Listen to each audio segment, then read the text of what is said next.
Salut tout le monde, j'espère que vous allez bien. Aujourd'hui, j'ai décidé de vous filmer un petit vidéo maquillage d'automne. Je crois que je vais l'appeler mon Everyday Makeup d'automne ou quelque chose comme ça parce que c'est vraiment un maquillage que j'ai porté récemment. Je dois vous dire que je me maquille pas tous les jours de la semaine honnêtement, mais je trouve que c'est un Everyday Makeup parce que je l'ai fait assez récemment. Puis les journées où je me maquille, j'en profite pour me maquiller un peu plus parce que justement le reste de la semaine, je me maquille pas.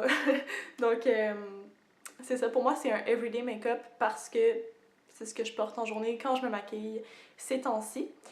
Bref, c'est un maquillage qui est pas très compliqué à faire, qui prend pas énormément de temps non plus, puis pas énormément de produits. Vous allez voir, c'est pas super compliqué, puis ça s'adapte vraiment bien avec plein d'autres produits. Là, vous n'êtes pas obligé d'utiliser les mêmes que moi j'ai utilisé aujourd'hui. Et il y en a plusieurs là-dedans qui sont plutôt abordables, d'autres moins, là. Mais il y a quand même une bonne partie là-dedans qui est abordable. Et sinon, il y a plein d'alternatives abordables à ce que je présente aujourd'hui. Donc bref, assez de blabla. Je vais juste vous laisser regarder le tutoriel. N'oubliez pas de vous abonner à ma chaîne si c'est pas déjà fait, ça me ferait super plaisir. Donc je vous laisse aller regarder le tutoriel. Bon visionnement! Pour sauver du temps, j'ai déjà fait mon teint. J'ai utilisé le fond de teint Double Wear Light de Estée Lauder que j'ai appliqué avec une éponge.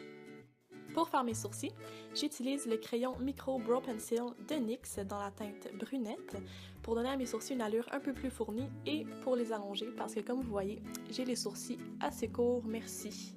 Donc je leur donne un petit peu plus de structure et une allure fournie. Et je donne un petit coup de brosse pour rendre le tout un petit peu plus naturel.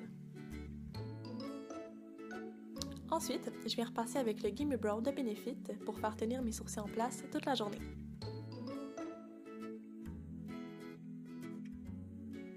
Maintenant, j'applique ma base d'ombre à paupières habituelle, qui est la CC Tenue Extrême de Lise Wattier.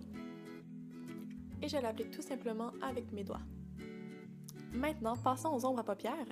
J'applique dans le creux de mon œil l'ombre à paupières Smarty Pants de la palette Tartelette in Bloom de chez Tarte et je l'applique avec un gros pinceau fluffy de chez NYX.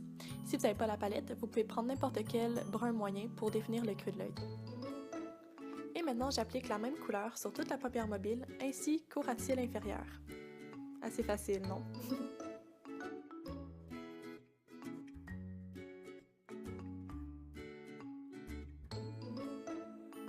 Je repasse maintenant avec le gros pinceau fluffy pour s'assurer que tout est bien estompé.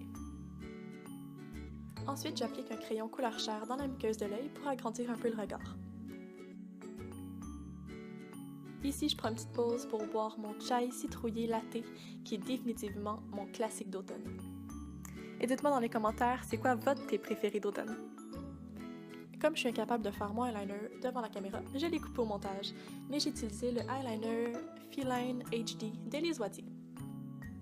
Pour illuminer l'arcade sourcilière et le coin interne de mon œil, j'utilise la couleur Champagne Pop de Becca dans la collection avec Jaclyn Hill. Sur mes joues, j'utilise le blush Expose de chez Tarte. J'aime tellement ce blush-là, il fait un effet super naturel, il est juste vraiment trop beau. Et ici, j'utilise encore Champagne Pop pour illuminer l'os de ma joue. Et oui, encore un peu de thé. Mon combo préféré pour les lèvres en ce moment, c'est d'appliquer le crayon pour les lèvres de chez Annabelle dans la teinte épice et par-dessus, je vais mettre le rouge à lèvres Truffle Tease de chez Maybelline pour donner une teinte un petit peu plus nude et un petit peu plus de brillance. Oups! Je viens de réaliser que j'ai oublié de mettre mon mascara, donc c'est ce que je vais faire à l'instant. C'est le Voluminous Butterfly Sculpt de chez L'Oréal en hydrofuge. Voilà le résultat final du maquillage. Comme je vous ai dit, c'est un look qui est super simple à faire et je pense que c'est un look qui est très flatteur pour la plupart des gens. Pour moi, c'est définitivement un favori d'automne. Voilà tout le monde, c'est tout pour le tutoriel. J'espère que vous avez aimé ça autant que moi. Si oui, faites-moi un thumbs up, ce serait super gentil. Et abonnez-vous à ma chaîne parce que sinon, vous allez manquer mes vidéos. Plein de bonnes vidéos. Je dis ça de même, là. Le bouton rouge est comme juste en dessous de la vidéo. Super facile à trouver, vous allez voir. Donc merci d'avoir regardé mon vidéo et on se revoit très bientôt. Bye tout le monde!